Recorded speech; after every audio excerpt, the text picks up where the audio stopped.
అసలు ప్రార్థన చేయొద్దు అంటున్నాడా? చేయకుండా ఏం చేయమంటున్నాడు? అసలు ఏం చెప్తున్నాడు దేవుడు? వాక్యంలో ఏదేదో ఉంటాయి, కానీ నాకేం అర్థం అవ్వట్లా. నేను ఏదో గుడ్డిగా ప్రార్థన చేసుకుంటూ వెళ్ళిపోతున్నా. ప్రభా యుద్ధం వచ్చింది, యుద్ధాలు వచ్చినాయి, అక్కడ ఎవరు అమాయకులు చచ్చిపోకూడదు, ప్రజలు చచ్చిపోకూడదు, బాగుండాలి ప్రభా, యుద్ధం ఆగిపోవాలి ప్రభా, ఒకవేళ చస్తే గిస్తే కనుక శత్రువులు చచ్చిపోవాలి, మా వాళ్ళు చావకూడదు. ఈ కాన్సెప్ట్ ప్రార్థన చేస్తుంటాం మనం. కానీ ఇలా చేస్తున్నప్పుడు అసలు దేవుడు ఏమి అంటున్నాడు అనేది కూడా కొన్నిసార్లు ఏంటి మనం చేసుకుంటూ పోతే కుదరదు కదా. దేవుడు వెర్షన్ ఏంటి, అసలు ప్రస్తుతానికి ఉన్న పరిస్థితుల్లో దేవుడు ఎలా ఆలోచిస్తున్నాడు అనేది గమనించాలి.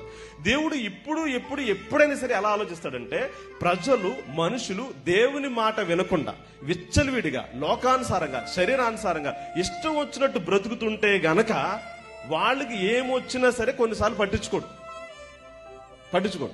సాధారణంగా మనం ఎలా అలవాటు పడిపోయామంటే, ఏం కాదు, నిన్ను దేవుడు క్షమిస్తాడు, నిన్ను చూసుకుంటాడు, నిన్ను దీవిస్తాడు, నిన్ను ఆశ్రదిస్తాడు, నిన్ను క్షమిస్తాడు, దీవిస్తాడు, ఓకే, క్షమిస్తాడు. ఎన్నిసార్లు?